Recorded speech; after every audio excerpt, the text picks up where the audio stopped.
Good afternoon. Is it on? Okay. Good afternoon. Thank you for joining us at the second annual Research Administrators Meeting and Networking event. This event has been organized for you today by the Research Administration Advisory Committee, or the RAAC, and was sponsored by the Office of Research and the Faculty Senate Committee on Research, Scholarship, and Creative Activity.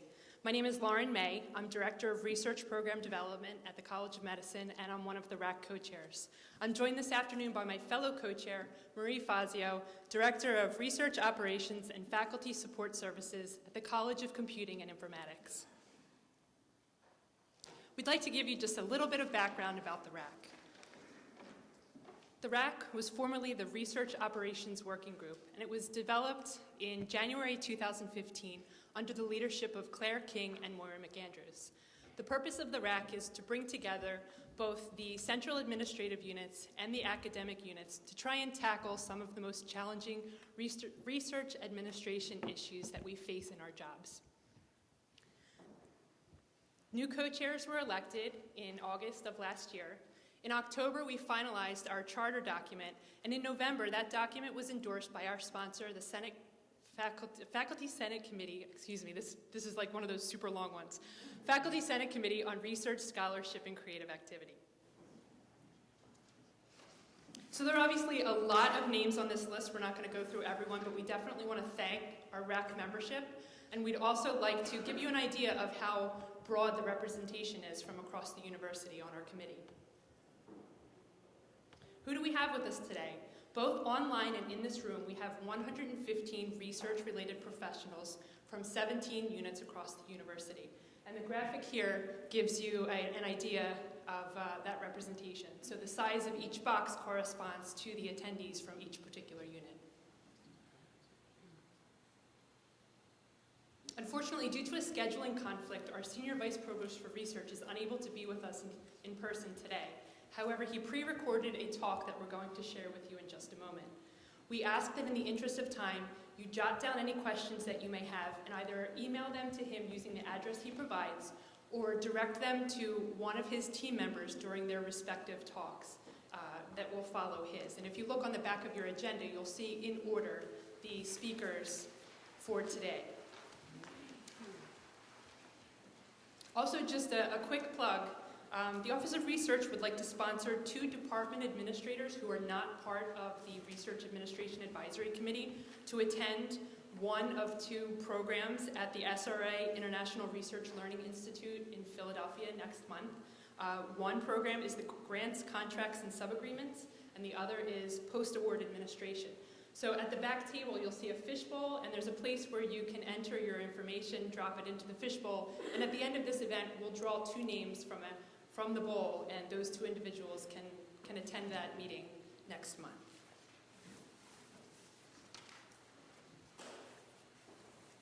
Hi everyone, it's Alistair Saunders here. Sorry I can't be there in person for the RAAC All Hands meeting. I really enjoy getting together to talk with the research administration community about our shared endeavor. As you know, research administration is what I like to call a team sport, and your efforts are critical to what we do now and what we hope to do in the future. So getting your input, feedback, ideas are critical for improving our efforts here. So I'll be talking to you for about 5 or 6 slides, maybe about 10 or 15 minutes, giving you an overview of what we're doing now and what we hope to do in the future.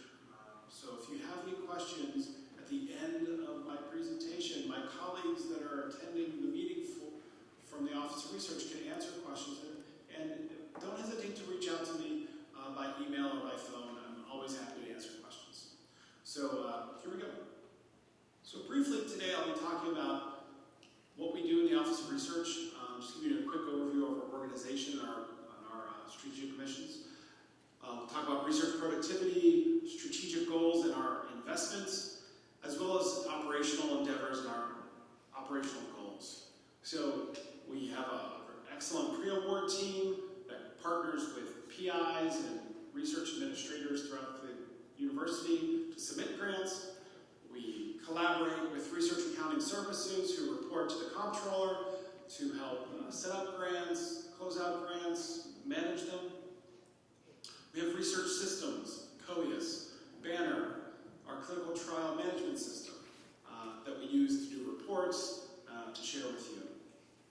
We also have a large compliance component, radiation safety, export control, IACOC, human subjects, conflict of interest, research integrity officers. And then we have strategy and faculty support. So those are the internal competitions, proposal development. And then relatively recently, we've overtaken or starting to oversee some research centers and research institutes, as well as research cores. And then we take part in a lot of outreach to sponsors, to federal agencies, to the government, so spend a lot of time doing that. So very briefly, our research productivity measures look good for FY16 compared to FY15.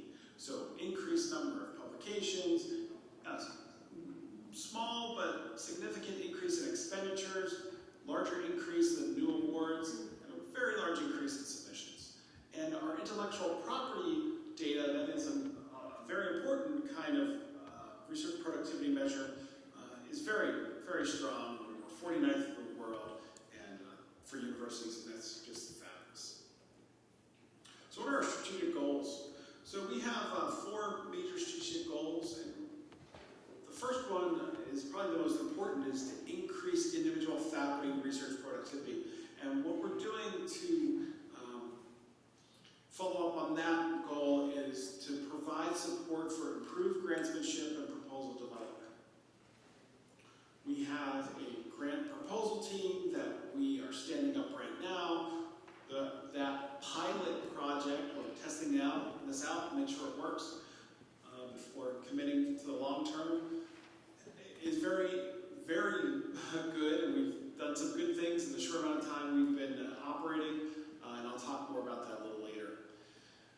We also want to increase the high-value funding and reputational awards. Those are those large awards that we all know the names of that bring reputational enhancement to the university and to our faculty members. So we want to stimulate these large interdisciplinary efforts. These are often things that we have to partner with other institutions for. Those are critical. And to do that, we need to leverage our existing initiatives and investments, such as the DARE teams, research centers and research institutes, and those existing areas of excellence, scholarly excellence across the university. You're not going to get these high-value awards without having acknowledged excellence. The Department of Defense is a critical component of the nation's research and development efforts. They have the largest R&D budget by far. We need to be able to compete more rigorously in the Department of Defense for research dollars. So we're looking to build those relationships and expand our research collaborations with them. The same approach can be taken to other agencies and foundations where we already have those acknowledged strengths and interactions. We want to expand our footholds in those and help increase funding from these targeted federal agencies and foundations. So you all remember the DARE program we ran last year, really overwhelming response, 41 proposals, almost 400 faculty members partaking in that. We had a really challenging time of going from 41 proposals down to 5. We're funding those for a year. There are 5 of them: Gaming Simulation Society, Integrated Design Research and Engineering for Advanced Manufacturing, Excel, which is experiential learning through the cooperative education lifecycle, Neuroinflammation and Gender, and then BRAVE, Biologically Inspired and Resource Conserving Advanced Materials. We're working those teams, not just the Office of Research, but all the administrative units, to help provide them resources to compete at the national level for center-level funding opportunities, and we're excited to do that. And it's early days. We didn't really get going until December. They're still in stand-up mode. A number of them are planning symposia for this spring, summer, and fall, so keep your eyes open for those. We've had a number of high-value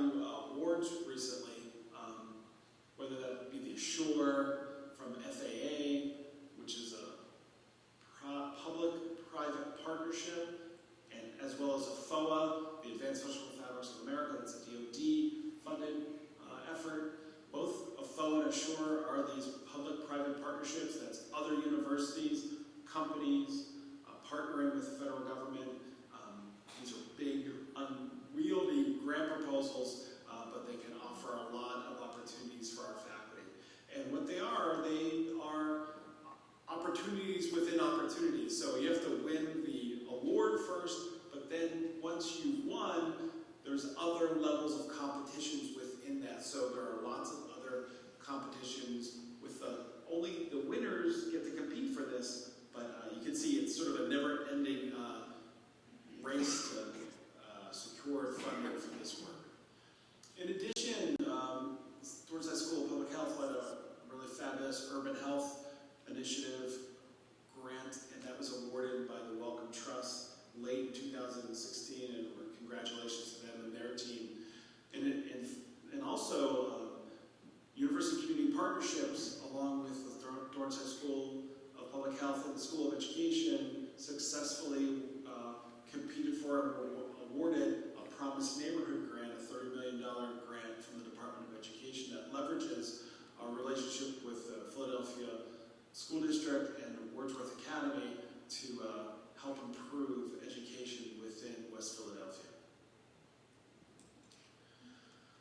So this past winter, I guess in January, early February, we made an announcement for a number, I guess 6 different award possibilities or funding possibilities for faculty to take advantage of. It added up to about $1.2 million. We just announced the CURE Awards. We're in the process of reviewing the Faculty Summer Research Award, the Faculty Scholarly and Creative Activity Award, the Faculty Bridge Funding Award, and the Scholarly Materials and Research Equipment Award. We'll be handing those out, we hope, by mid-April, maybe late April at the latest. And then finally, the Provost Award for Outstanding Scholarly Productivity will be due in mid-April with announcements about a month later. So we need to recognize our excellent faculty with awards like the Provost Award, but also we need to help lift up all research efforts across the university. And I say research, I mean research, scholarship, and creative activities. These awards, we think, help do that across many disciplines. And we really hope that we see the benefit of this, the faculty see the benefit of this, the students see the benefit of this. We'll be doing this annually. I've got a little late start this year. It's the first time I think we've collectively put these all together and had this kind of rollout of awards like this. I look forward to this again, we think at the end of next fall. So fall of 17, you'll see these same announcements going out again. So I'd like to turn a little bit to operational aspects of the research endeavors, so research administration and research compliance. So I'd like to start by saying I'm in a lot of meetings with the leadership of the university, and the support for research and the Office of Research and Research Accounting Services is very strong. And the support of you within the community is very strong as well. I wish you could hear what I hear from those people, but trust me, they really appreciate your efforts and realize how tough a job you have in helping faculty obtain and manage research grants and productivity. So thank you. It's a tough job, but it's critical to the success of our university. So with that said, another aspect that a lot of us have been talking about is this transition to RCM. That transition is taking a little longer than I think we all expected, but I think the ethos of it is very important. The primary units, that is the colleges and schools, are now paying customers for the administrative services that we offer you. So as an administrative and support unit, the Office of Research and Research Accounting Services, you're our customers, and we have to emphasize customer service.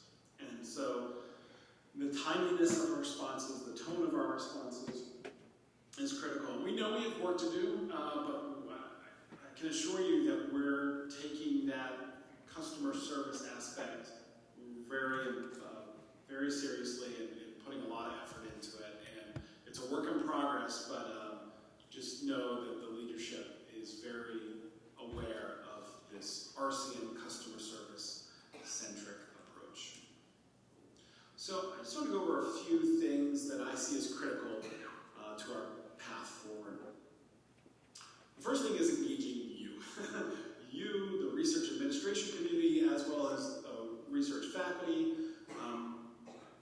We have ideas on way to improve things. We need to bounce those ideas off you and get feedback. Vice versa. You have ideas. We need to hear those, give you feedback. So this kind of engagement is critical. I can't thank RAAC leadership enough for organizing this event.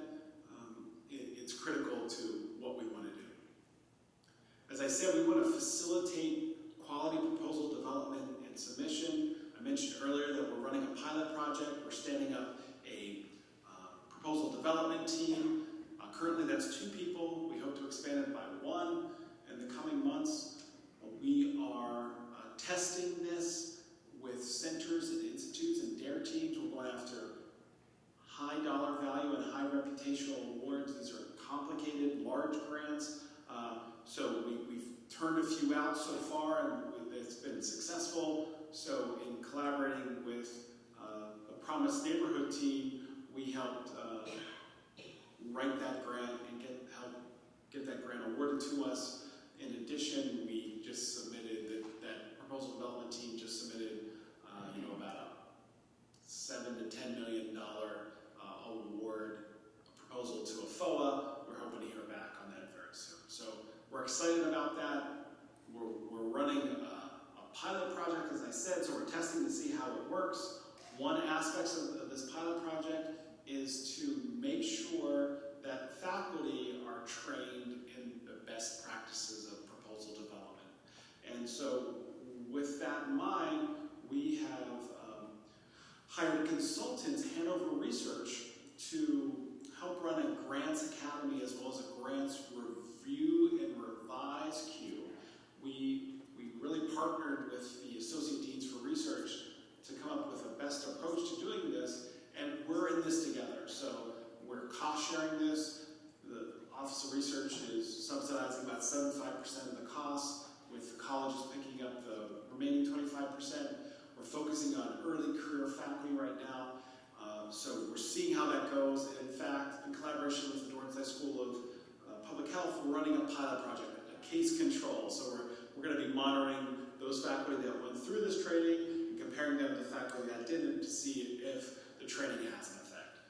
So we're excited about doing science on this to really determine whether this pilot project was successful or not.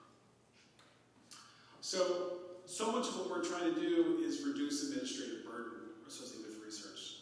So many of you know about CRAA, that's the Campaign to Improve Research Administrative Effectiveness.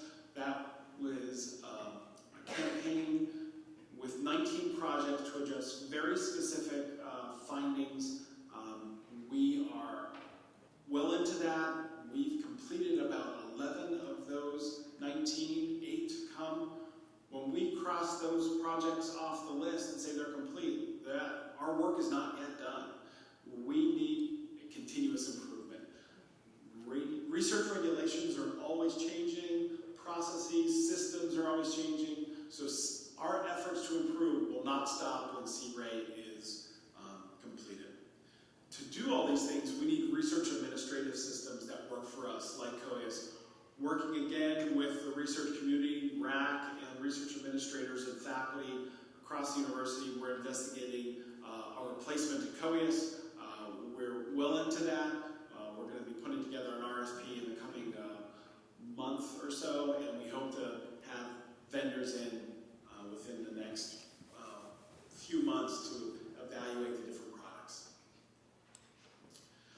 So with those research systems, we need to give you data, and the quality of that data is essential. I know that my job relies so heavily on research data, and I need that. To get that easily, I need that data to be high quality. So whether it's operational or strategic decisions, data transparency and quality is critical, especially as we transition in RCM. You need to know what grants are submitted, what's been awarded, submitted so you can make plans going forward.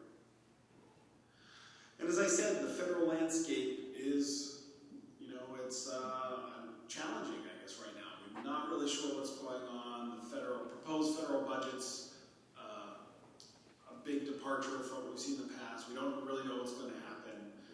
There are enormous potential changes in regulations. We're not sure what's going to happen with those. And we're not clear about what the funding priorities of the new administration are. So we stay abreast of that. We have to, and we will communicate those changes as soon as we know them to the community. In terms of compliance, one of the things we're seeing a lot more of is trying to comply with export controls. Export controls has to deal with technology or information related to things that can have militaristic use. So we are working really hard to improve our systems around that, and you'll see us invest in that going forward. So that's sort of operational, what I think are critical paths. I want to talk about the Office of Research FY18 budget. We were asked to come up with 2 scenarios to reduce the budget by 5% and 10%. So what would the consequences of those budgets be? I'm sure you're interested in knowing what we would do if we had to take this budget. We are hoping to minimize the effects of these budget reductions. We know that after tuition, research is the biggest revenue source of the university. We can't diminish our ability to get that revenue. But we might have to eliminate positions. We might internally reorganize. We're not sure if we're hiring additional leadership. I've talked with some of the RAAC leadership about hiring someone to oversee research administration, and it's not clear right now if we're going to be able to do that or if we want to do that. So what I can assure you, though, is that our initiatives won't change. We're going to do what we say we're going to do in those slides previous to this. Timing might change a bit, but we want to improve our services and reduce administrative burden. Okay? So we still want to get COEAS, a new COEAS replacement. We're still going to do those things. Timing may change, but we're still going to go for it. So maybe before I take any questions or my colleagues take questions for me, I see this budget challenge that we have right now. I see this as a speed bump. I'm very enthusiastic and optimistic about the state of our university. And, this budget challenge isn't fun nor easy. I am very confident we'll get through this and that we're doing the right thing by changing our admission process. I'm excited and enthusiastic about the future of our university and its research mission. So all the best. Don't hesitate to reach out and email me or pick up the phone and give me a call. Thank you very much.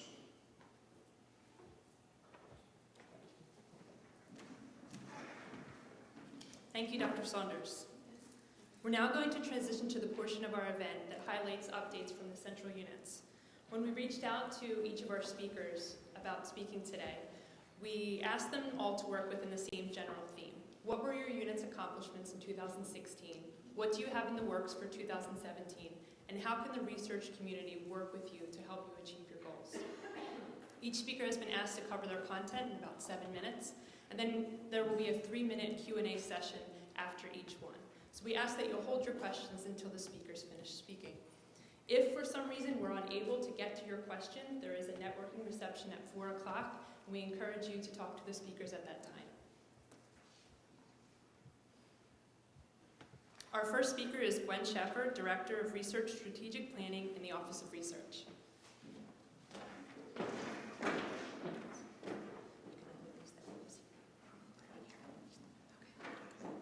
All right, good afternoon, everyone. Let me start by just making sure I'm advancing correctly here. Starting out with our 2016 highlights, the Drexel University Funding Portal, also known as the InfoReady software. We spent a lot of time really trying to utilize that tool more effectively here at the university. So we upgraded to a silver level to allow more users. Currently, the funding portal is being used by Foundation and Corporate Relations, the Graduate College, Excite Center, Urban Health Collaboration, Faculty Affairs, the Provost Awards, Drexel Med Faculty Development, Academy of Natural Sciences, Coulter, Drexel Ventures, the College of Medicine, Westfall, the Autism Institute, and Academic Affairs. So we're really pushing to have all internally funded competitions as well as limited submission competitions entered or processed through the funding portal. Before I go on to that. So we developed actually 2 toolkits during 2016 with the help of some members of the research community, users of the funding portal. We had a team, a working group come together, and we developed a toolkit for how to use the funding portal for administrators, and then there's also an applicant and reviewers toolkit. Members of the community that were involved in putting that together were from Westfall, College of Medicine, Foundation and Corporate Relations, the Graduate College, College of Nursing and Health Professions, Academy of Natural Sciences, Excite, and Coulter. So as Alistair alluded to, we can't get our work done effectively without the input of all of you. So we really do welcome your involvement in helping us to resolve some issues and challenges. In terms of limited submissions, we're focusing on the federal limited submissions and internally funded the Office of Research and the Office of the Provost. Foundation and Corporate Relations, they are also running limited submissions through the funding portal. So if it's federal, you would be contacting us. If it is foundation related, you would be contacting FCR. And we also put together a workflow process to make sure that we were all on the same page in how we're handling our competitions.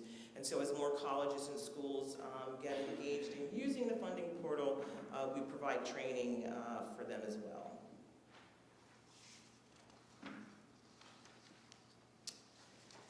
In terms of the localized research administration pilot, which is, I think Alistair just touched on it briefly, what we're doing is we're testing a shared services model centrally with centers and institutes.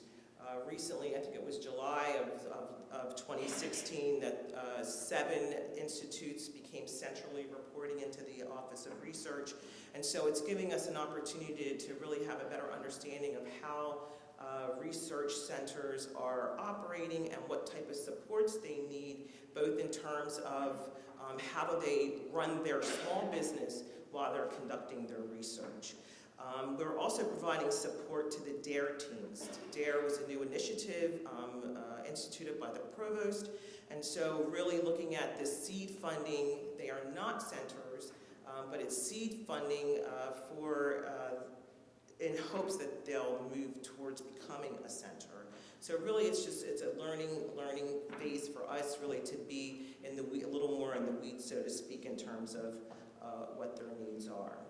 So the hope is that we'll be using a more consultative approach, to engaging our clients, because really, as Alistair spoke to, the faculty, they are consumers of our services, and so we want to make sure that we're delivering on our promise to deliver those services. In terms of thinking about, again, with the localized research administration pilot, what kind of services should we be offering, could we be offering? And so we're really focusing on 2 areas right now with pre-proposal and proposal development. And so we have, in November, we hired a proposal development administrator, Sarai Perkowski, who is over there in the green jacket. And so we are really working out, we have a model that we're using. We had a really successful proposal that we put together for the AFOA for the Fabric Discovery Center that we're hoping that will win. But it's really a different approach to working on these larger scale opportunities that are needed for centers and institutes.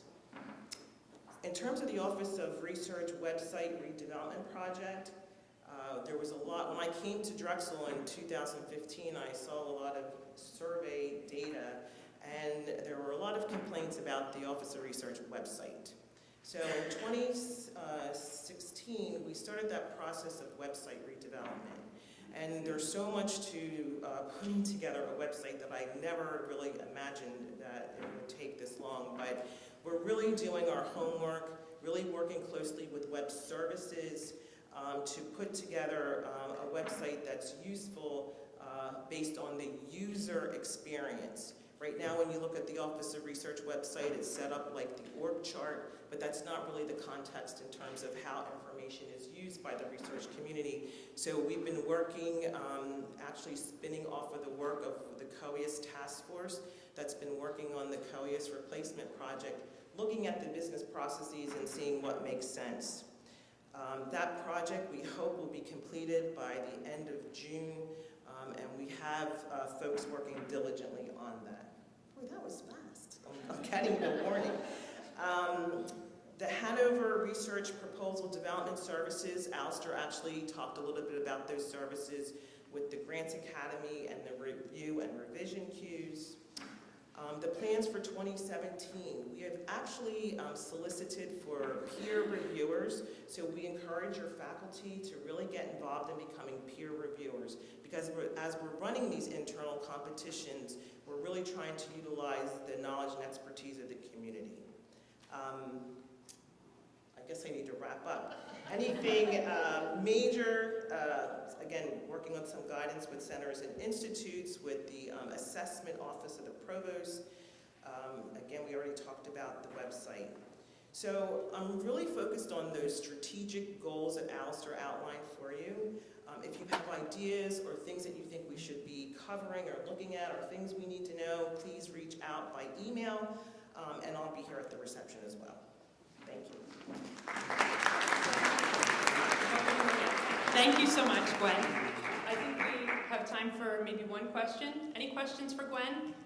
We actually have microphones here, so if you would kindly wait, no matter how loud you are, wait for a microphone, please. We would greatly appreciate it. Thank you.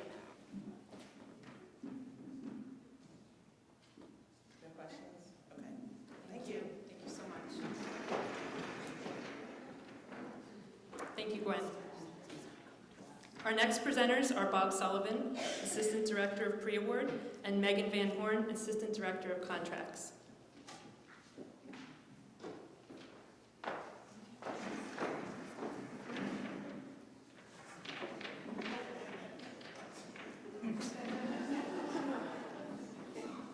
Alright, I'm kind of scared of this now. Stasha sends her regards that she could not be here. She unfortunately had a death in the family, so Bob and I are going to go over this really quickly.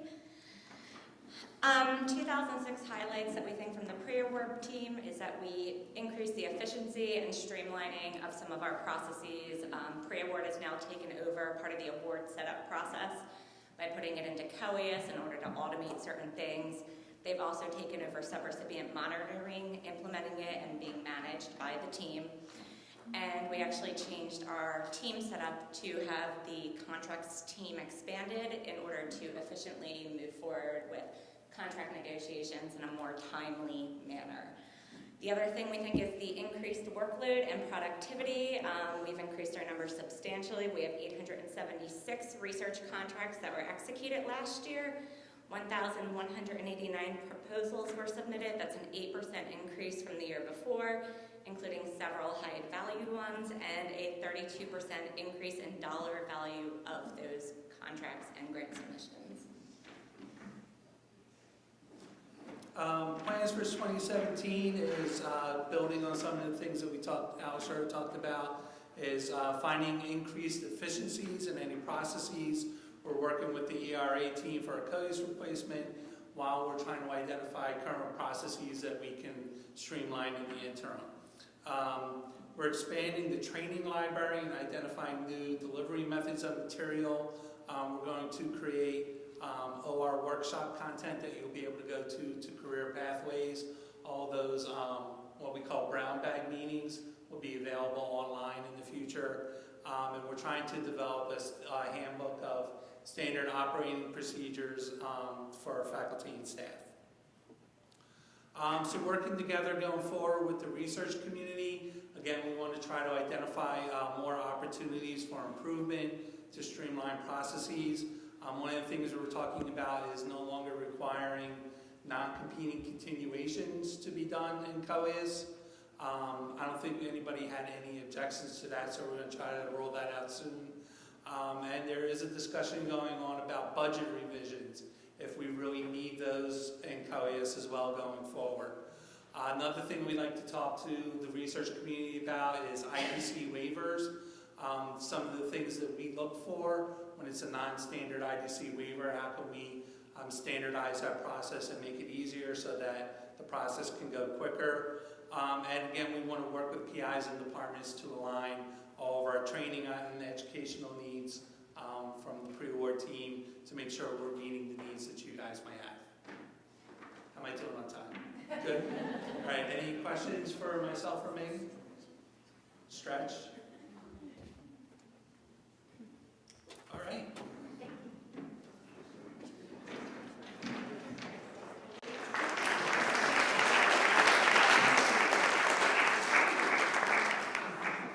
Thank you, Bob and Megan. Our next speaker is Evelyn Balabas, Executive Director of Research Accounting Services in the Office of the Comptroller.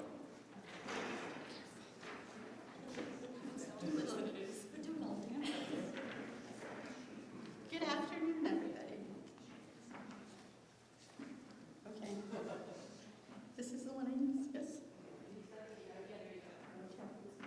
2016 was a very busy year, I'm sure for all of us. One of the major highlights is we did turn on the journal entry workflow. Thanks to Miguel and Patty, I don't know if they're here, but thanks to them, we were able to turn that on and implement it in April of 2016. And this whole process actually increases efficiency and creates a lot more transparency into the whole journal entry process. We've gotten really good feedback on that, so if there are more issues with that, please let us know. The other thing we did in April 2016, a very busy month and a busy year, was we implemented the Banner effort reporting system. So we transitioned from Maximus into Banner. It was a good thing because now we have our salary allocations, redistributions, and effort in the same system. So when you look at your effort, you say, hey, a salary allocation needs to be done. So you just click on the other tab and you get to complete the reallocation and it feeds right into the effort reporting system. The other thing, thanks to Jenny's persistence in making sure she got her notifications, we were able in Q2 of this year to do the automated notifications on the effort reporting system so that as a pre-reviewer or as a certifier, you're able to see that you have something waiting. So we can give Jenny some thanks for that. We're always in the process of eliminating closeout backlog. We did hire 3 temps to help in this effort, and based on all the files that keep coming into my office, they're doing a good job. I am now the holdup. We've done some reorganization of the RAAC staff. As you can see better without these. We added 2 manager positions. Actually, we have Robert and Joe here today, and they're actually part of our financial reporting, invoicing, and closeout team. They're going to help with training our staff, being another level of contact for the departments. And then also, I'm pushing for timely invoices and financial reports and closeout. So we've got different struggles this year. Grant renumbering system, you guys all probably felt it. The minute you saw those 4s and 8s, you probably said, what is this? And that was our method of actually distinguishing between unrestricted and temporarily restricted funding. That was more for the purposes of being accurate in our financial reporting. We also decoupled cost share funds, and some people like this, some people don't. But we had to do it in preparation for the billing module. The billing module, if we didn't decouple them, would have all the cost share expenses on our bills to the sponsor, which obviously we don't want. We also revamped campus training. So we reviewed what was out there. And and we kind of changed the focus for things that are more relevant to research accounting and financial management. So we're pretty pleased with how those came out. We're going to have more that we obviously need to be putting out there, such as training grants and other things. So we're still working on that, always working on something. What else? 2017. Well, seeing that the year is going to be over in 3 months, I'm kind of hoping most of this stuff has kind of been almost done or on its way to be done. We did implement the Banner grant module, the billing module, thanks to, again, Miguel and Patty. The billing module was born in July of 2016. It automated the entire billing process. So we were doing things very manually. We were creating the bills manually, we were doing the journals to create the AR manually, so now the system does it for us. Since 2016 was kind of one of those years where there was a lot of change, we have started to stabilize, so we're now documenting all our major processes and procedures. We want to use them as reference material and training guides, and we're finally at a point where we can write them down and we don't have to change it the next week. So we're really trying to get that done. The other step we've taken is that we're training internal staff. We're having meetings with them to talk about all of the major processes and talking through the questions, the issues. We have a lot of new people, so it's actually been nice that they brought some new ideas and new questions. So we're going through that so that we can make sure we start to give a standard response and that how we manage things is more standard.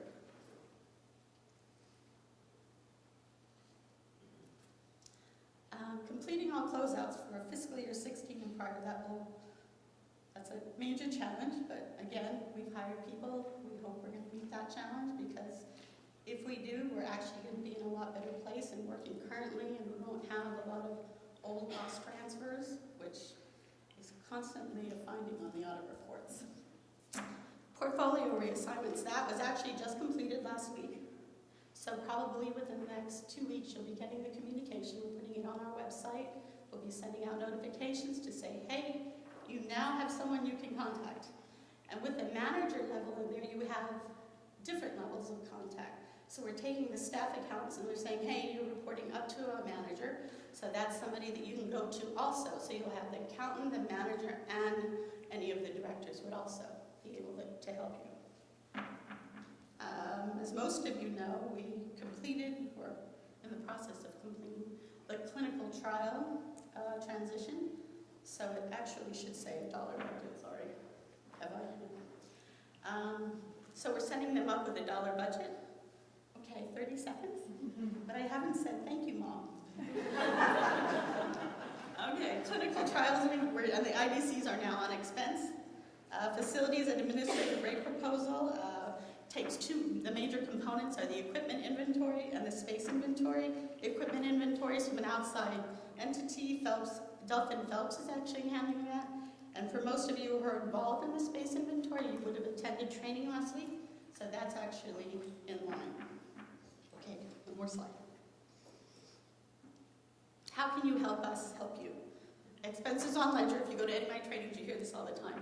Expenses on ledger. Clear your deficits. We want the bills to be accurate, and everything is coming off ledger, okay? Active life management. I'm getting t-shirts that say this. So review your ledgers on a regular basis. Fix the errors quickly. Do it within the 90-day period, and we won't have a finding next year. Fingers crossed. And timely effort certifications. So this year, we're just finishing up the A133. 2 repeat findings. Late effort reports and late cost transfers. So we've got to do better. I'm done. Thank you, Mom.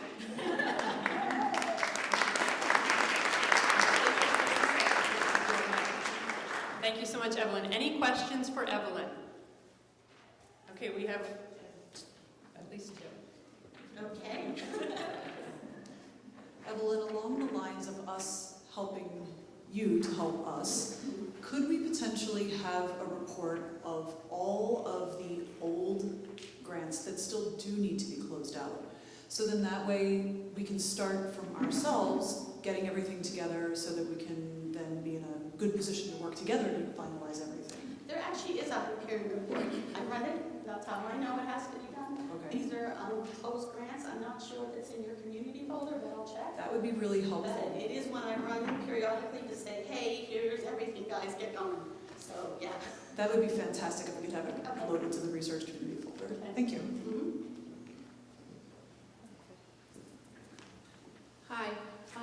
As you know, there's a retirement incentive happening now with the university, and I was just wondering if somebody who's retiring is a PI on a grant, is there a process in place, or will some kind of communication be sent out so departments will know how to manage that? So it's just like anything else. If we have a PI that transfers out or leaves the institution, we have a process in place. The first thing is that we have to notify the sponsor to let them know that that PI is either going to change or we need to end this grant and close it out. The next thing, I mean, you really should be letting the departments and the schools need to know so that we can begin the process for closeout, right? Or transition it to another PI or whatever the final decision is.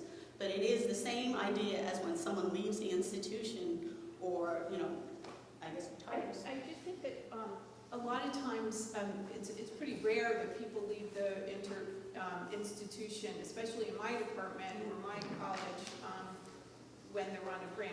We don't have a huge amount of activity. So I'm just wondering if something Yeah. could be, like some kind of communication could be sent out. It would really be helpful. Yeah, we can certainly put something out. I think I got a question this past week just on emeritus type of situations and whether they can continue doing their research. And I did check with Stasha and we did concur that if they were not changing the scope of work and that they're not changing their effort, that it was fine to continue for that type of professor. So if you have different issues that come out about this, please let us know so that we can put a communication out that's going to address the issue. Great, thank you. Hi, is this on? Okay. My question is about the reorganizing of where the cash gets put in web finance or how it is shown. I guess this is particularly prevalent in clinical trials, and I know that for a while we were going to the fiscal year screen and the grant screen, and I think I was told that March 1st was supposed to roll out the 93 account code and RE16, but I've noticed that hasn't. What's your timing for that? Okay, the 93 account code has actually been in place. We've actually been doing this. We're transitioning. So when we did the change in the billing module, we actually had other repercussions of that change and how we allocate cash. So we've actually already into this 93. The problem is we still have to clean up all of those old clinical trials to make sure the 30% that was taken for cash is in the right place. And we're starting to effective March 1st going forward. I don't know if you can add anything to that, Gabby, because she's more of a receivables person, but I can, just a little bit. So in our old land, RE16 was singularly the only rule code that delineated cash. That has changed. You may see some GRPMs afoot in there. That is the payment that is being applied by the grant billing system. So that's grant payment. So again, once we get this cleaned up and everything is tight and square, we'll probably send out another guideline on how to look at that and once we get everything back in line. Thank you so much. Thank you to Evelyn and Gabby. Our next speaker is Andrea Alamatiris, Director of HRIS Operations in Human Resources.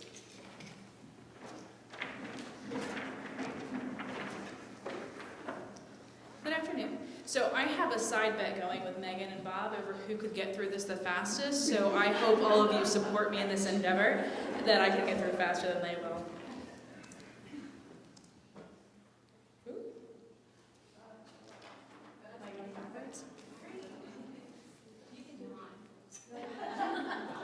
Oh. Okay.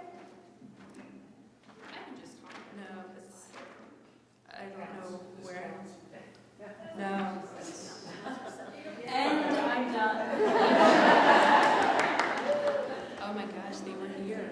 It's really okay. They're just bullets. Okay, I am so sorry. They were here. It was just strange. Yeah.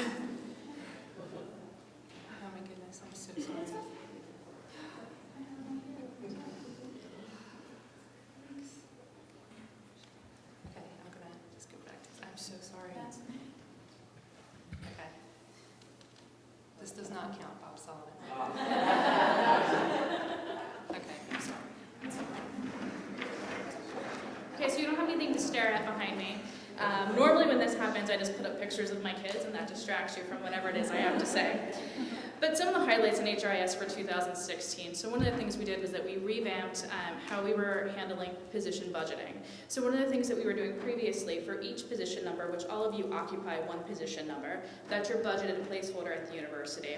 What we used to do is we would take all of the permanent dollars and the temporary dollars associated with that position, and we would update it on the position number. And what would happen is come the end of the year, you would go to recruit for a position and you would say, do I have $100,000 budgeted in this position to recruit for this new faculty member, or do I have $20,000 because you used $80,000 of it temporarily?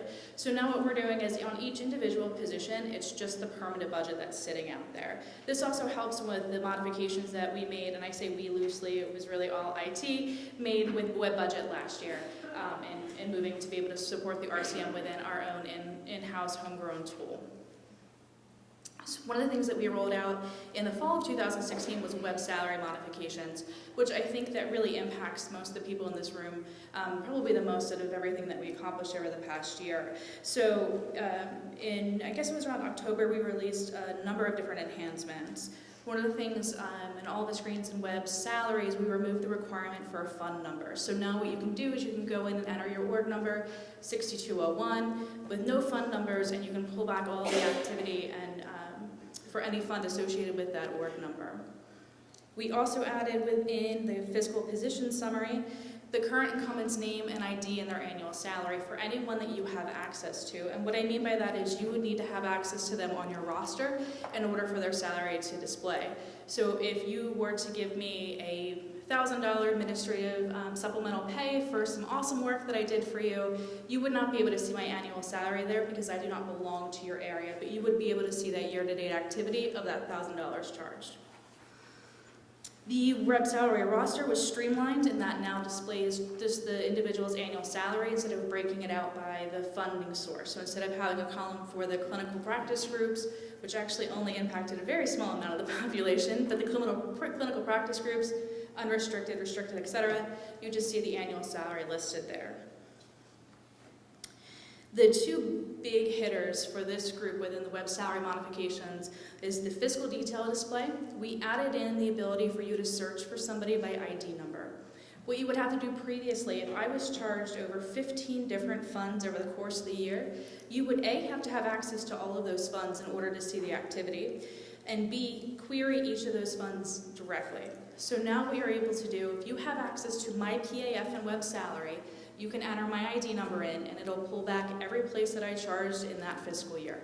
So it really eliminates kind of the hunting and pecking of going to find where did someone get charged over the fiscal year. And the other piece that we added was a labor allocation report. So instead of drilling in through the roster and web salary, to see where your individuals are charged, you can pop in your org number and see where is my entire department charged out to at any given point in time. And there's also an indicator there that'll say, hey, Shelley has a future dated change that you already set out there for next April. So we also added in 2016, we expanded the use of electronic personal action forms. I see a lot of EPAF users in this room, so I think this probably impacts every single one of you. So at this point in time, fiscal year to date, we have completed 1,500 more transactions today as we did at this point in time last fiscal year. And that has to do with us adding in more EPAFs to the EPAF arsenal. So before you were only able to hire student employees and rehire adjuncts via EPAF. Now you are able to do your faculty contract renewals, temps, co-ops, per diem rehires, non-employee associate rehires, timesheet changes, supervisor changes, terminations for benefit eligible employees and non-benefit eligible employees, and job labor changes. So we are really pushing to get out of living in a paper world. We also continue to roll out the online redistributions that Evelyn had talked about, and right now there is a user from every single college that's set up with that functionality. Plans for 2017. So I've heard you. I've heard every single one of you. We need to increase our customer service, and I know that. We are working to be able to do so. We are a department, I have 5 people in my department. 2 of those roles were vacant up until a couple weeks ago. I hired somebody 2 weeks ago, and my other role is also vacant. So right now I really have a team of 2 analysts and 1 specialist. So what we're trying to do is get to the point of each of those analysts to have their own college and area that they support, but it is hard to do that when you're down. So we are trying to increase that, and hopefully as we have the hires come in and get onboarded and get comfortable with the university and build their own knowledge base, they'll be able to support you more. We will be developing ongoing end user training, so this will hopefully reduce the need for individuals having to reach out to us with routine questions. So a lot of the same EPAF errors that we're getting, this might come as a surprise, but we do get the same users asking the same questions over and over again. So hopefully if we can increase some of that training, that won't happen as much. And then also just have some standing brown bag sessions that you'll be able to come out to.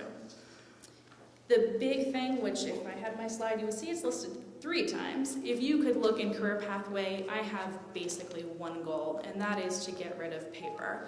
I really want to bring us to the 21st century, and how we're going to do that is by expanding EPAFs. So we've already expanded it, like I had said. Up next, we're looking at doing the sabbatical process, leave of absence process, salary increases, and hopefully one-time supplemental pays.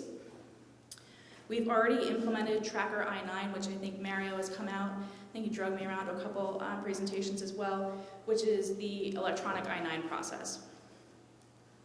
So that is already done. And then the big thing that we're doing is we're in the process of implementing a new applicant tracking system. So Drexel Jobs, Drexel Med Jobs is going to go away. And what comes with this new applicant tracking system is a true electronic onboarding process. Someone did mention to me that we currently do an electronic onboarding because we send an email with a PDF attached to it that is a writable PDF which people fill out and then return via fax or bring the hard copy in. That is not an electronic process. That is a writable PDF. This will truly be an electronic process. So they will enter their information in an online secure portal that'll get pulled back in, and they will be swept into Banner, and it's all electronic without a single piece of paper. So we will be rolling out for benefit eligible faculty and staff first, and then hope to, by this time next year, hopefully I'll be standing in front of you saying everybody is processed in this manner. How you can help? Continue to provide feedback. There isn't a shy person in this room. All of you have no problem calling and yelling at me. Please continue to do so. I take that information, and we might not be able to act on it immediately. Something like the web salary modifications, that was a long time coming, and we did take your feedback, and most of those changes were directly from you. Participate in our testing and our training. So when we do hold trainings, even if you know how to do EPAFs, show up, be there, because if there's users in that room that are new users, your experience can help them figure out how to do things that they'll see in their day-to-day that I can only begin to speculate on because I haven't sat in your shoes as far as from the research perspective. So it's really handy to have at least one experienced user in that room and what our new users are going to see. And be my guinea pig. So if I ask you to come in and test, play around and tell me what we can do and what we can do better. That's all.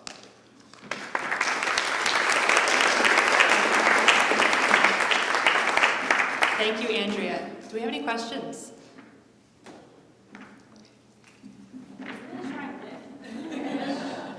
Andrea, and thank you very much for the web salary report. From the research community, the fiscal year report is okay, but we really are looking for something that could go for the grant year. Is there any possibility that you could put on your wonderful list of things to do to be able to do a salary report based on the project period? Project here. And the other thing that we'd be interested in as well is to see where our students are hitting tuition-wise, a nice tuition report that would also follow the grant year, because we have a lot of our students now that are charging tuition on our sponsored funding, and we need to report on that, and that would really be helpful.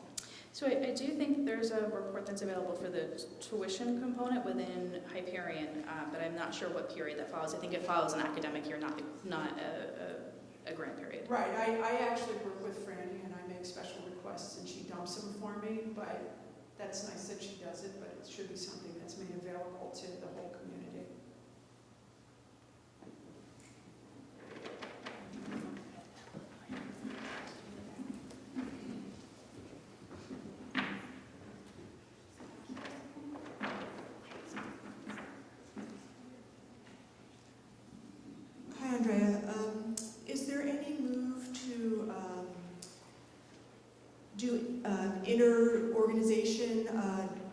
summer reallocations in the Drexel online method.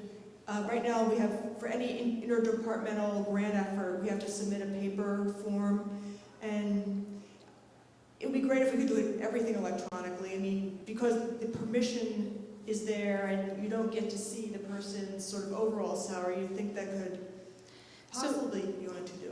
So that's a great question. The security for the online labor redistribution is based on the employee for whom you were doing a reallocation for, their home org. So what you would have to do is work with your colleague in the other department to have them submit that reallocation. So I realize that that's not 100% of the population that you're dealing with, but 100% of the population was done on paper before. So now if we're looking at, you're able to do 98, 97%, Right. that's moving in that direction. So I just feel, if it's my reallocation for my grant, I feel reluctant to ask someone to do the keystroking for me. I mean, I guess we're all on the same team, but... right, it does come down to that salary permission. So it is based on the home org of that employee. So there isn't going to be a change to that. Unfortunately, that is we're working within the constraints of the system. Thank you.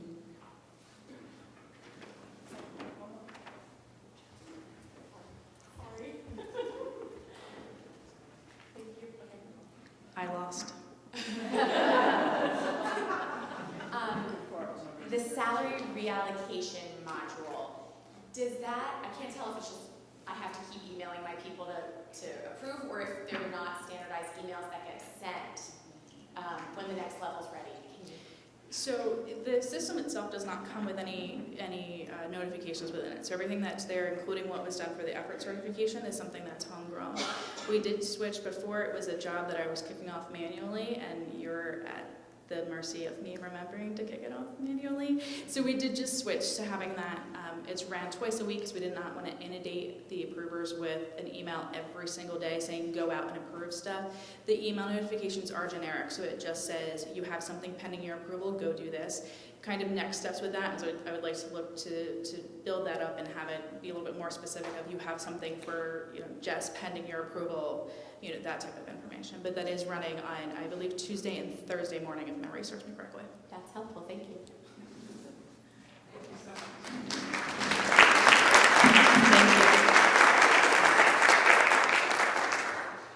Our next speaker is Maureen Wade, Director of Research Systems in the Office of Research.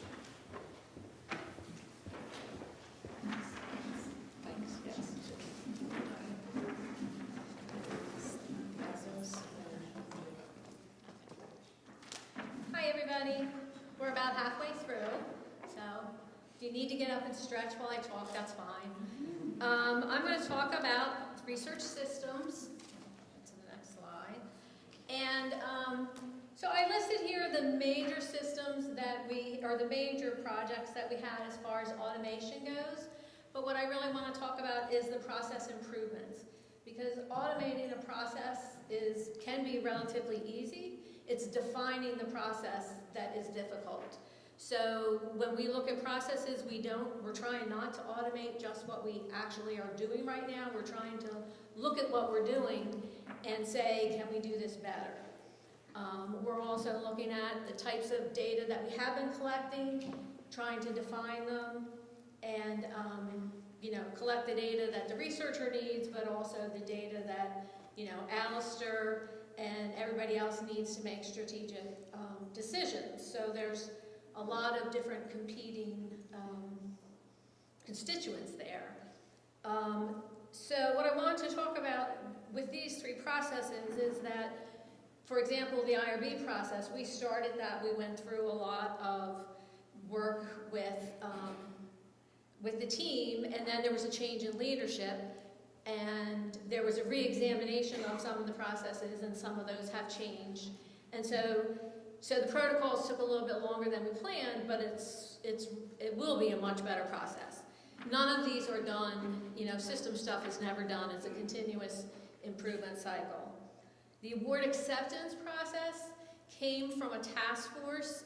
If you remember, if you were here in the fall of, I think it was 2015, there was a research survey, and there were a handful of task forces that were set up as part of that. One of the task force talked about award acceptance. And it was the same principle. We looked at the process. This is part of where we came up with what do we do with budget revisions, which kind of switched to why are we doing budget revisions? So, and the same with the non-competes. Part of and I'm going to skip a little to data cleanup for a second, part of the issue is, though, what some people are calling budget revisions may not be budget revisions, they may be resubmissions. So we're working with pre-award, and we're going to redefine all the tools. So if you're doing a budget revision to send back to the sponsor, then we still do need those. If you're doing a budget revision so that we can submit to RAAC the revised budget, those aren't a new proposal. So we're continually defining those things, and a lot of that comes from looking at the processes. The person feed to COEUS, we're working with IRT. That's finally up. That actually you should be, when you see your faculty and your students, the titles are all updated, the home departments, their status is updated. In addition to that, we have reduced the number of people. We're not bringing everybody from Banner into COEUS because there's a lot of groups that do like little or no research, and so we try to minimize that so you don't have to search through a lot of people when you're looking for a faculty member. One of the things about that process, and this has come up with the COEUS task force, is it would be nice if we could feed the salaries in, and we probably could feed the salaries in, but then you get to the question of, do we want to? Because even though it makes it easier to do a proposal, there's all sorts of security around salary information. So sometimes it might seem like easy to, add that field, but there are other reasons why it hasn't been done. And we probably will revisit that with the new system, but right now for COEUS, we won't. Real quickly, I'll tell you what we have plans for 2017. Again, the COEUS replacement. There also was a task force for this, and we're building on the work of the task force to look at the different systems that are out there, but we're also looking at our processes. We basically are looking at, does everything have to follow the same process? Clinical trials are very different than a federal grant, are very different than a foundation grant. So perhaps we need to have different routes and look at those, and we are actually looking at those and there's a fourth one. But, just 2 minutes, okay. Anyways, so my point is we're trying to not just automate, we're trying to bring in new ideas, and we are trying to make use of the community through the task force and other means. For 2017, we're also looking at what COEUS can do right now, and we're not spending a lot of time on it because we know, it's at the end of its life, but if there are quick fixes we can do, or relatively quick fixes, we are trying to do them. We did look at my COI in 2016 and spent a lot of time with that, and it isn't going to work, but we have another idea, which I think Kyrie's going to address in his speech. We are also working right now with IRT to feed the award information into Banner. So this is where the data cleanup becomes very important, because if you code something as organized research in your proposal, that'll go to the award, that'll go to Banner, and we want to make sure everybody's using the same terminology when they talk about organized research or instruction or fellowship, which might seem, like common sense, but you know what they say about common sense, it's not that common. So we're going to define it, and we're going to give you cheat sheets. So you'll have a cheat sheet for, the types of proposals, you'll have a cheat sheet for the definitions of the various fields, and this will make reporting a lot easier, it will make data cleanup a lot easier, I'm going to go real quick.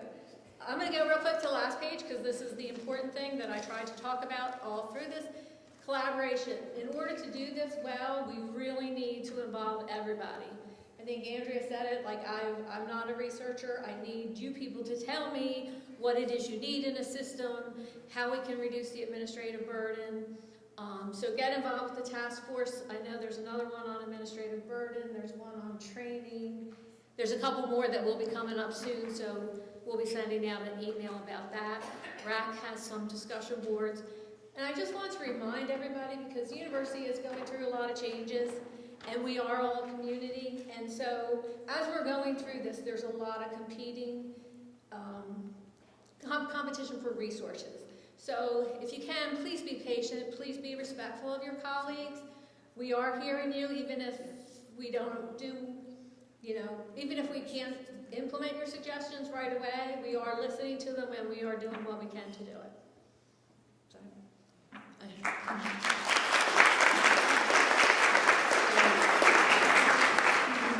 Are there any questions for Maureen?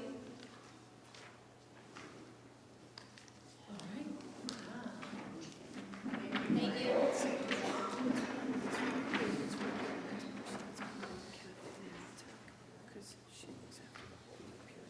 Okay, so our next speaker is Catherine Matuk, Associate Vice President, Core Enterprise Systems, Information Technology.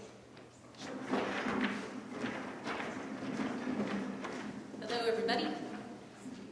So my name is Catherine Matuk, and I thought I'd spend a second talking about IT because we're no longer IRT, but that's all right. We say it all the time too.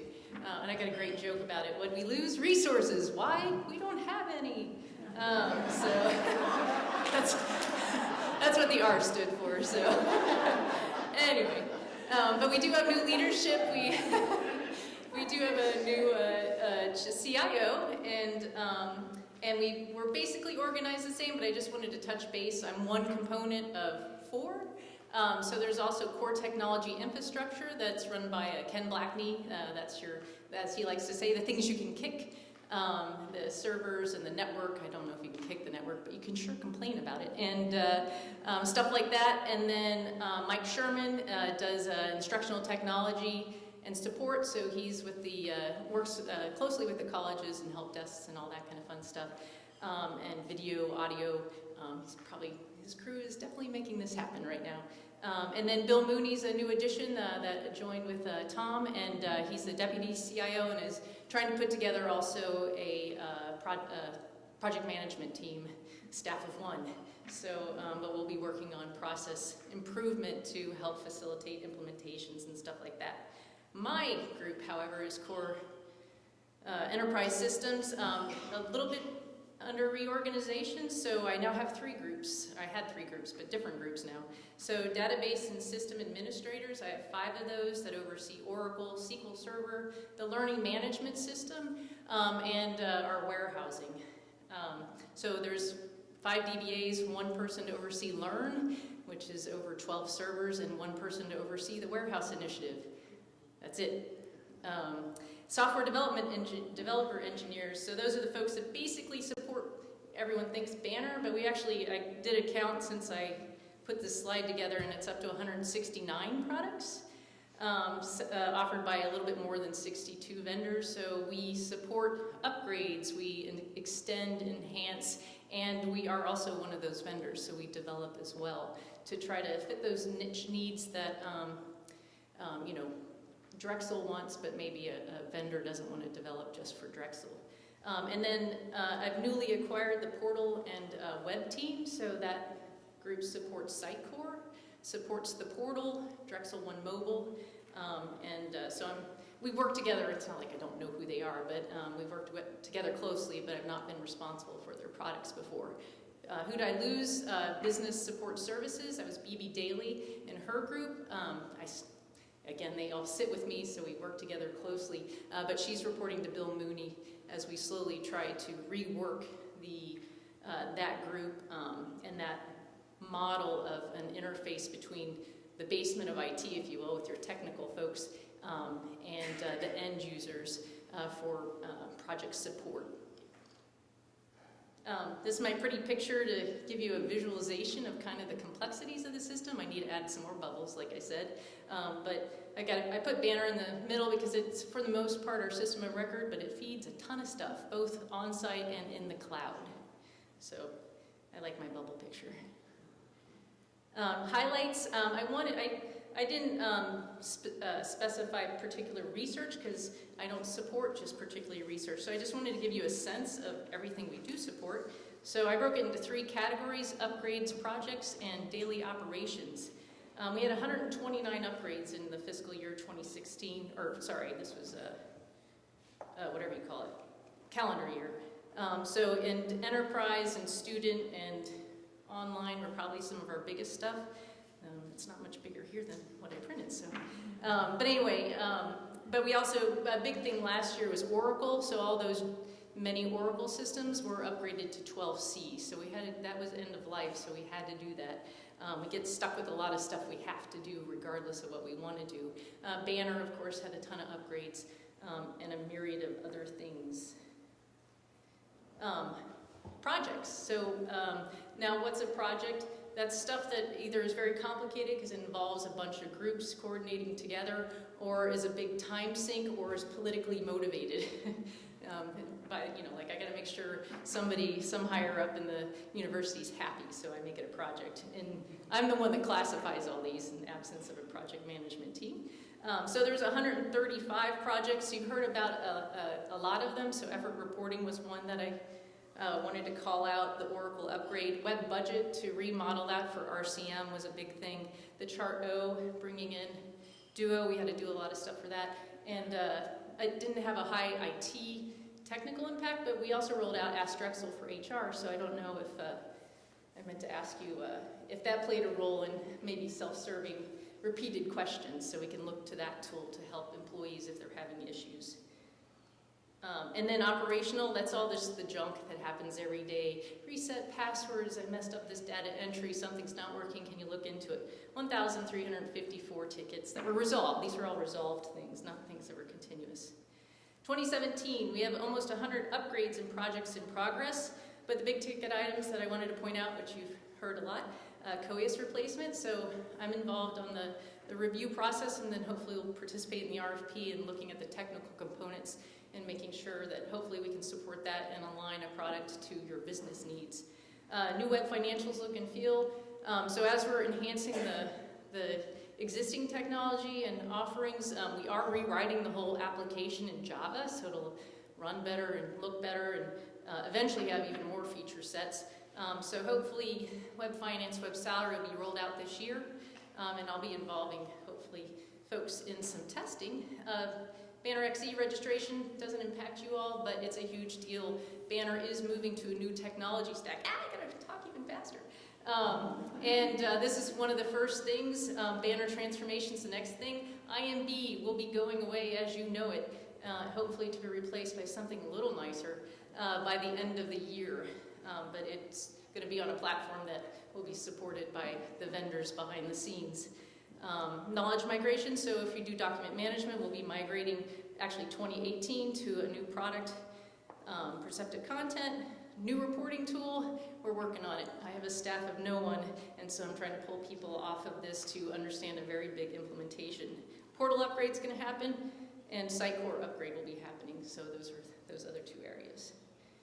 Working together, again, the task force working together with the research community, web financials, I want to make sure that people are involved in the testing, same with reporting, and the banner, it's undergoing a big change, and we'll be having lots of focus groups to make sure it's behaving and responding the way you like. I think that's all I said. Oh, don't hesitate to reach out.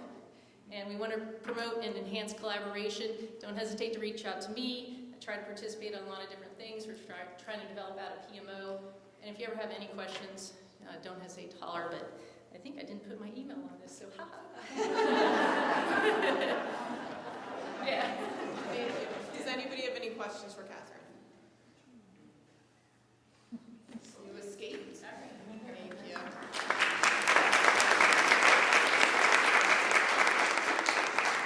Okay, our next speaker is Karen Skinner, Interim Director, HRPP, Director Quality Assurance, Office of Research. I think the longest title.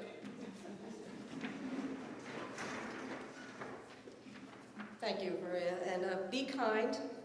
This is my debut on this stage and the interim action, so bear with me. Here we go. Okay, 2016 highlights. So you know, we have been reaccredited for the AHARP accreditation. It is mandatory now, especially in the arena of the single IRBs, for people who know anything about it, but we are accredited for 5 years, so they're not coming back for 5 years, which is a good thing, and with all the future regulations going on, we'll need 5 years to prepare for that. I was appointed in October of this year. Since my appointment, I've hired 2 new coordinators that are Drexel graduates from the back there, Nadia and Zach. We are reassigning roles. I think you're hearing that throughout the presentation here, and we're adding and removing research personnel now for each team is now administrative action. So it doesn't have to go through the 10 steps of modification that anybody had to do when you were dealing with clinical research areas. We also accept the electronic signatures, and proposals are no longer required on your initial submissions. We recommend it, but no longer require it. It makes it easier for the reviewers, but for those that didn't have a grant proposal supporting it, it was a cut and paste exercise for you. So, and we recognize that. Once again, it's a common theme, trying to decrease administrative burden, make your life easier, as well as ours. Moving forward, plans for 2017. We all talked about COEUS. The current COEUS, we are trying to change it so we can at least use what areas are there. Maureen nicely said we had to revamp things. She's been patient. This whole team over there has been patient with my questions and my reviews and reorganizations, but we're trying really to do that. There's so many workarounds, that's a lot of your administrative burden, so we're trying to cut that through until we get the new system up. Everybody knows about customer service and outreach. We're partnering with Danielle Gibson in QA. Of course, I have the 2 hats on. And clinical research services with Darryl and her team as we move forward to be out there supporting education, especially a lot of the first-time users. There's PhD students that do one-time protocols and try to submit to human research protection. It is daunting. We talked about working closely with Gwen, enhancing the website and the co-ops, and that should also really help provide information and more outreach to everybody. Final rule in the regulations and the landscape of human research protection is a government regulation signed in by President Obama and possibly being changed or looked at by Trump. But what it really does is we have 1 year to become compliant, loads of regulations, and lots of changes. The 2 big things are a clinicaltrials.gov mandate, which is also supported by NIH submissions. And clinicaltrials.gov is a website that is maintained for clinical trials. What happened is they changed the definition of clinical trials to include behavioral interventions. So the schools of psychology, public health, and education, where a lot of them are interventions, now have to be posted on clinicaltrials.gov. Doesn't sound too bad, except for the fact is NIH has decided if you're delinquent, which means adding your annual updates and everything, the entire university funding will be halted. That's just not the PI that's delinquent. I already have a task force out. There's 2 of us out there. We're going to try to reach out to those that are currently delinquent, clean that up, and we have till about September to get this together. That is a priority. The final rule changes all the consent forms. I'm not going to go into that. Levels of reviews and single IRBs. As working together, you can see I'm redundant here. Preparing for the final rule impact is going to change the way our whole office operates, the way submissions and the IRB committees operate, and possibly you have researchers. And you can see I just write education, education, education. I'm going to do a massive outreach. As we're doing the website development, please do look at the electronic newsletter. I'm going to try to put something monthly in there to just slowly feed information to everybody. And of course, the clinicaltrials.gov is the #1 impact because it impacts our funding. We also have in progress the student investigation manual that was requested, I think last year or the year before, and we're looking to get that out to support everybody else. With that being said, one other thing, I do have an NIH guest speaker coming on August 24th for a day-long educational session regarding roles and responsibilities of the PIs, of the coordinators, of the IRB. That agenda will come out after Easter. And I think, and once again, everybody's mentioned it, communication, communication, communication. We've also developed a quick survey. It comes out from QA. Give us the good, bad, and the ugly. That's the only way we can move on. That's it.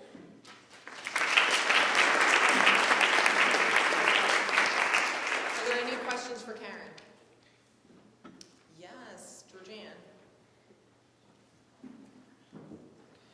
For the clinical trials have PIs, how can we figure out if our PIs need to do that? Because we're public health and could potentially be impacted.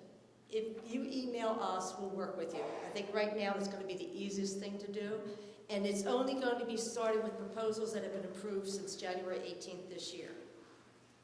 That's where it starts, and then it doesn't go full-fledged until I think after next year. So that's why we're working with that first.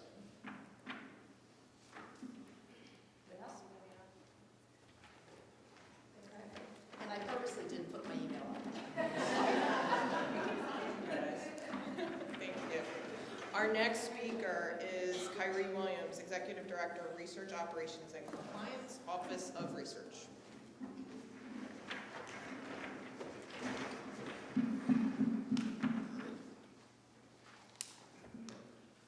All right, hello everyone. Thanks for everyone for coming out. Appreciate it's a really good turnout. I didn't realize sitting up front how many people were actually behind me, but a really good turnout. And I think that's a good thing. So I'm really going to talk about CRAAC, but the good thing for the timing and for all you folks is that all my colleagues just talked about CRAAC, right? CRAAC is not this separate thing that we do, you know, in a secret area. You know, CRAAC isn't a small group by themselves. CRAAC is all of us in here. CRAAC is all the things that you heard, you know, and a little bit more, right? So just quickly for those who maybe are new to the university, you know, we talk about CRAAC, the campaign to improve research administration effectiveness, but what is that, right? And I want to make sure that everyone in here knows where that came about. So a few years ago, we had the Senior Vice Provost for Research, the former Senior Vice Provost for Research, left for an opportunity at Berkeley. Subsequently, in the next couple of months, we had 3 other senior leaders in the Office of Research leave the university. So at that time, you know, your full leadership team left. Research in and of itself is a highly regulatory area, second largest revenue, right? President Fry says, I want some other eyes on it. I want an independent assessment. I want us to know what we don't know and make sure that, you know, the things that, the areas we think we need to correct are indeed those and there's not more.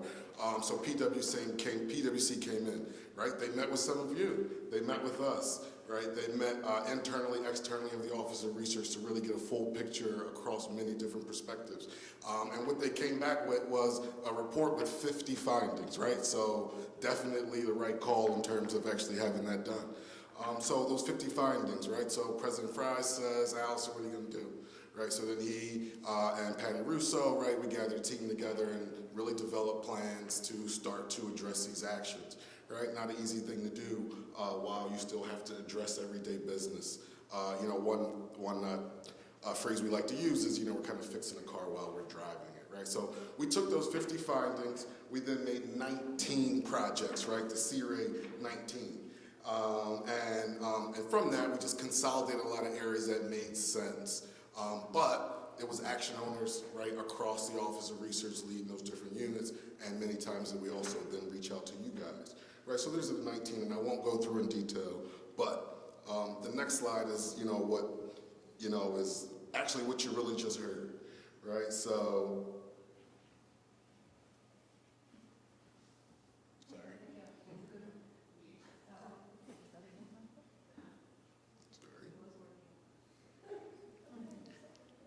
In any event, it's all right. Technical difficulties, not a bad job. But basically what it was a screen where it was populating all the things that have happened since we started, right? So from realigning research accounting to the Office of the Comptroller, C-RAD, right? For doing additional realignments within research accounting services, C-RAD, right? Pulling out Maureen's group to do a COIA systems area, C-RAD, right? The effort reporting system, C-RAD.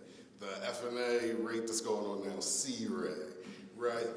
The connections with HR as well as with IT, who we all meet with a lot more regularly for a lot of projects. That's all C-RAD, right? Guess what? The creation of the RAAC, C-RAD, right? That's a finding in that report, right? So that was a charge we wanted to do to bring a line, right? The foot soldiers, the ground troops, to help us with these initiatives, to help us fix these different areas that needed attention, right? It was all C-RAD, right? It was really just a massive project plan to address a lot of risks and a lot of inefficiencies. So look, C-RAD is going to be on its way out, right? We are trying to kill C-RAD, but not the spirit of it, right? So, right, the spirit of C-RAD must live on. Like you heard Alistair actually mention this in the beginning, right? We always have to look at our processes on how we can be more efficient, right? We always have to look how we can process improve. We always have to look at, the risk that are presented, the ever-changing regulations, and we always must be able to look ourselves and say, okay, what can we actually do better, right? And we have a group like you who can also help us do that, help us hold us to the fire, right? That's why we meet a subset of you. We meet monthly to regularly share those issues. So hopefully through your listservs and different other, communities that we're gathering this information and bring it back to us. What are some ongoing things we have? Look, you heard these, I'll run through them, right? The F&A rate negotiations going on. They're trying to automate the pre-to-post handoff, automating the IRB protocol, COI, IACUC, enhancements in export controls as we, look for more DoD funding, as Alistair suggested earlier, right? So, the consequence of going after more DoD, a little bit more policies and procedures, we want to make sure that we're ready for that. IACUC as well, is all those areas. And not only looking to do those now in the current system, but also as we look into a new COIA's replacement. But we want to be better shoppers, so understanding what we can do now helps us do that. And we're going to continue to look at policies and procedures and analyze roles and responsibilities. In terms of working together, I feel like we're doing that. And we're doing that amongst, right, all the challenges I think that we all share, right, turnover, financial cuts, resources, right, what have you. So I just want to say actually thank you guys for all your patience, and we look forward to working with you in the future. Any questions for Kyrie? Questions. Lauren's been doing this slide. It's not like this is working beautifully. It says play animation. It's just not cooperating. It's working beautifully. We'll have like a debut of that.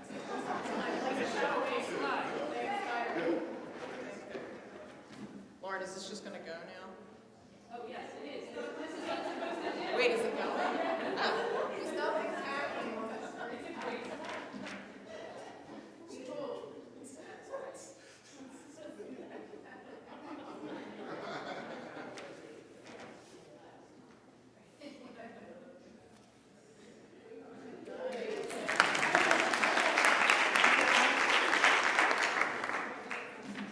right, now I'm afraid to touch this.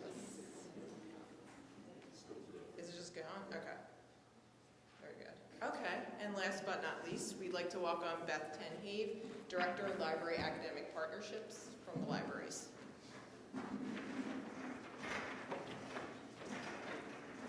Been sitting back there watching you all walk on the stage, and it's sort of terrifying.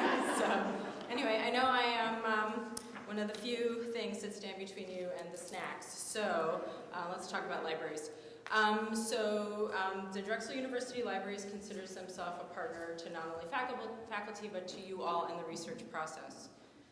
In 2017, we began to refocus some of our efforts towards the research enterprise here at the university. That is because of the president's refocus on research efforts. So these are some of the things that we did in 2016. We worked with the Office of Research on the DARE process from the beginning to support teams that were coming together to help find co-PIs for proposal. And now that the DARE teams have been formed, we're using them as a proof of concept to see how we can work and embed with research teams to help support them with some of their information resource needs. That's not only at the beginning of the research process, but as many of you know, there are now regulations from the funders about what you do with your research data. And that's an area of expertise in the libraries, and we are trying to figure out through the DAREs how we partner with you and your PIs to secure that data and provide it in the manner that the funders are requiring. We also, for a long time, have been working on identifying funding sources. We ran a trial this year in partnership with the Office of Research, a tool called Pivot, which we did not get and will not be getting in the foreseeable future, but it highlighted some needs for us, and we will start to be doing some more education about the funding tool that we do have called the COS Funding Opportunities Tool. Call me if you want information about that. We also work with people to help understand the impact of their research. It's very important as we grow the research base here at Drexel that we talk about the great research we do, the patents we make, the publications that other people base their research on. And the libraries have great facility to help do that, and we have been digging into that. We've also been realigning our workforce, so there's been a lot of that today. We have a new division of data and digital stewardship. That director, Deb Morley, will be at the April RAAC meeting to do a deep dive into what she and her division are doing. It's actually what we've always been doing in the libraries, but we've actually now focused staff on it and have senior leadership. So come out in April to hear Deb, please.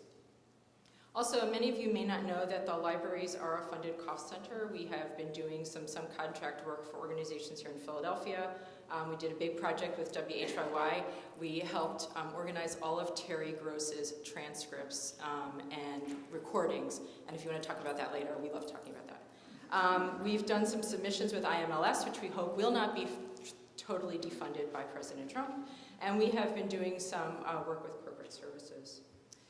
In 2017, we're going to continue to work, especially in this area of research output, as federal regulations about research data come into play.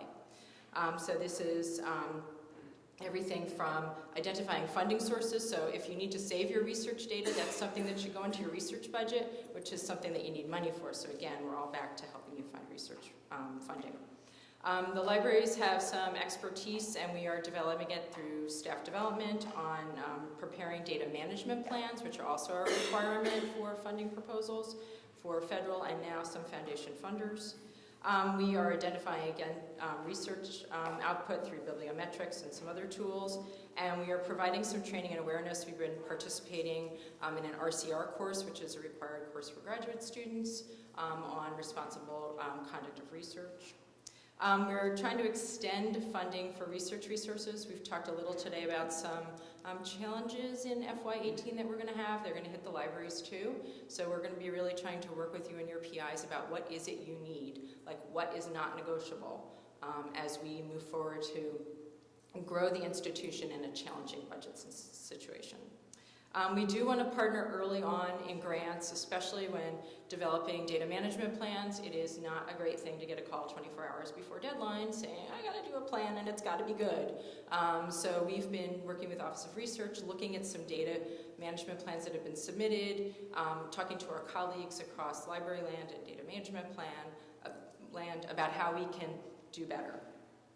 And we also are participating, Kyrie had on his slide, the study for increasing research funding. So we're doing a survey in the libraries now to try to determine what of our services are being used for research support. Ann York-Caber, Director of Administrative Services, is here, and she is more involved in that than I am, so she can talk to you about that later.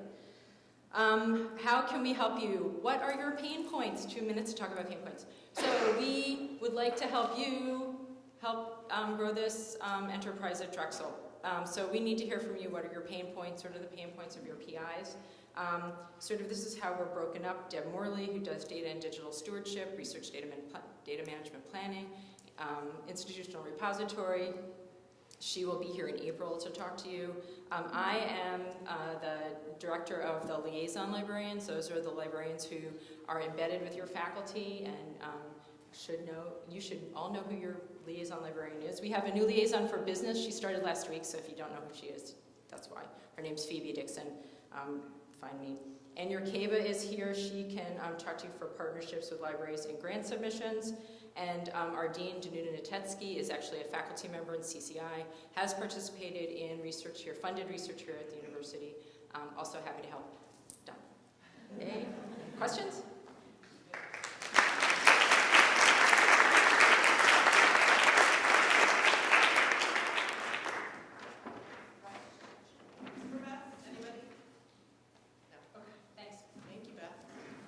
Okay, now I officially stand between everybody and snacks. Okay. So this is a really happy slide. These are new colleagues for all of us from the Office of Research and RAAC. So if your name is on this slide and you don't mind standing up, raising your hand so we can see everybody. But welcome.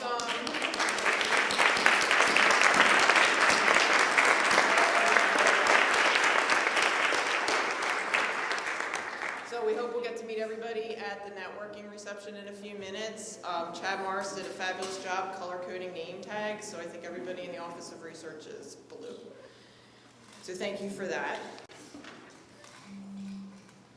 A little bit about RAAC plans on behalf of Lauren and myself. So we've talked a lot about a new COEUS replacement. We're participating in that committee, looking at that. We're also working on a grant transfer process with all the units, so RAAC, departments and colleges, looking closely at that process currently. We're also working with pre-award on the future budget revisions. And another key thing is communication, really figuring out how this committee can outwardly communicate all the great knowledge we get from each of you to keep us all informed. We have to thank the wonderful planning committee, everybody on this slide, including my colleague Dave Rakin from CCI, have been invaluable in this planning process through the ups and downs, as there always are with big events. And last but not least, we want to thank all our wonderful speakers and the time they put in attention into your slides and your preparation. And our sponsors, the Office of Research, the Senate Committee on Research, Scholarship, and Creative Activity, and to each of you. We know how busy everyone is these days, so we really appreciate you taking time out of your afternoon to join us and participate. And last but not least,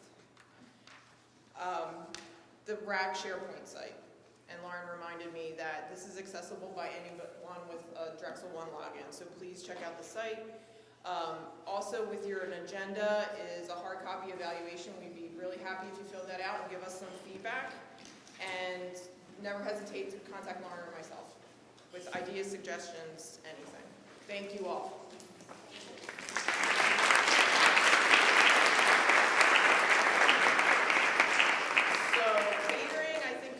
We have such wonderful timekeepers. We're a little bit early, so catering's finalizing their prep, so please, if you can, stay and join us.